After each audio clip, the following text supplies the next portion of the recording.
We're back, family. We want to talk about the whole issue of psyopsing. Psyops means brainwashing. And the devil tries to brainwash us through music, through culture, through movies, through government propaganda, through legacy media, news propaganda.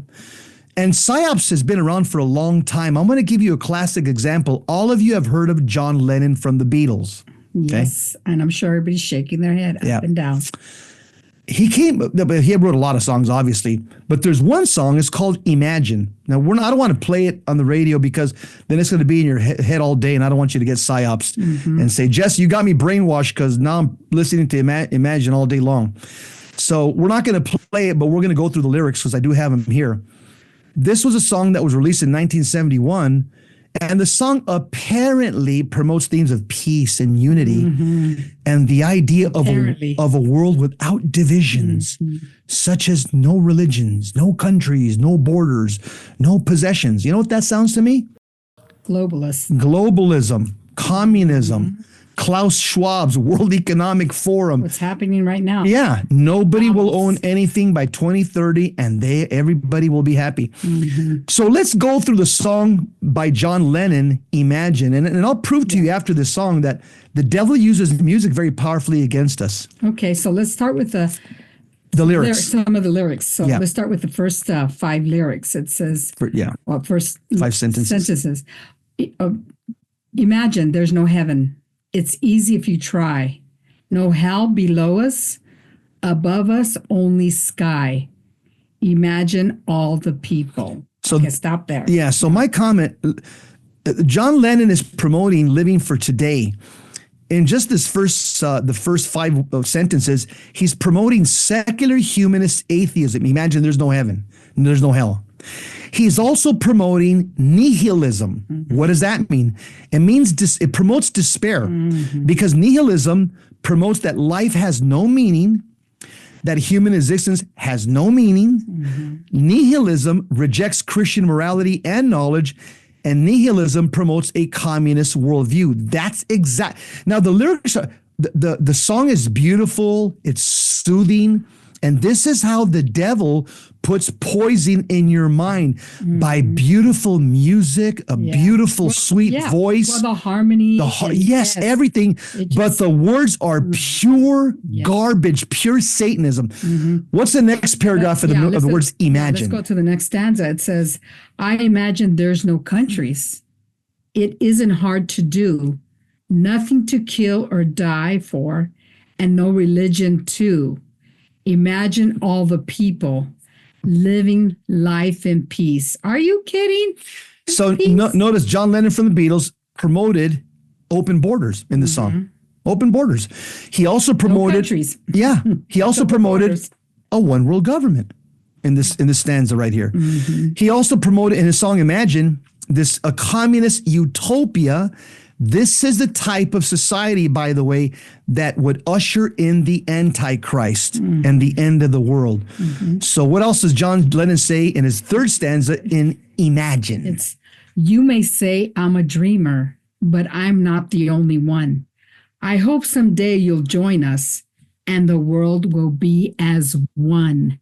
Imagine no possessions. I wonder if you can. No need for greed or hunger. A brotherhood of man. That's Freemasonry. Imagine all the people sharing all the world. That phrase, brotherhood of man, that comes from Freemasonry documents. But again, this stanza sounds like the globalist deep state great reset plan promoted by Klaus Schwab at the World Economic Forum when he said, quote, by 2030, you will own nothing and be happy. And the fourth stanza of the song Imagine is... You may say I'm a dreamer, but I'm not the only one. I hope someday you'll join us and the world will live as one. So the world will live as one. Guess what? Not in this life under communism, which is what John Lennon was promoting. We will only live as one in the kingdom of Christ in the next life, in a place called heaven, where the elect will live as one worldwide family under God the Father, and heaven's oxygen will be perfect love forever. Mm-hmm. Couple of comments about Imagine. Mm-hmm. Imagine is considered one of John Lennon's most iconic and enduring songs. John Lennon was raised in the Anglican faith, which he rejected, and he explored, just like the typical, musician and actor and entertainer, they started exploring various spiritual beliefs throughout their life, including elements of Eastern philosophies and, of course, peace activism. Yep. Mm-hmm. The 60s. Yeah. Flower power. And like many of the rich and famous, you'll hear actors, entertainers, once they reject the faith that they were brought up in, usually some type of Christian faith, they'll say, I'm spiritual, not religious. John Lennon was a singer for the Beatles. Some years before, during his interview with American Magazine, he said the following quote, Christianity will end, it will disappear. I do not have to argue about that. I am certain Jesus was okay, but his subjects were too simple. Today, we, the Beatles, are more famous than Jesus. He said this in 1966 in an interview with American Magazine. Well, guess what? A couple of years later, John Lennon said that the Beatles, when he said that they were more famous than Jesus Christ, he was shot 6 times. He was tragically murdered on December 8th, 1980, outside his apartment building, the Dakota in New York City, and his death shocked fans worldwide and had a profound impact on music and culture. Mm-hmm. Yep. So the question is for him to exactly. For this to happen, but the way he lived his life and promoted, atheism and it's funny, people that have a Christian background, why do the Christians always thinking that there's something better? I don't understand that. It's always, there's something better than Christianity.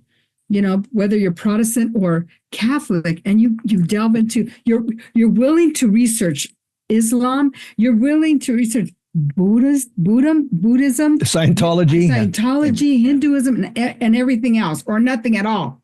But not researching your own faith. Researching your own faith, because people would read their own faith and learn their own faith, they wouldn't leave.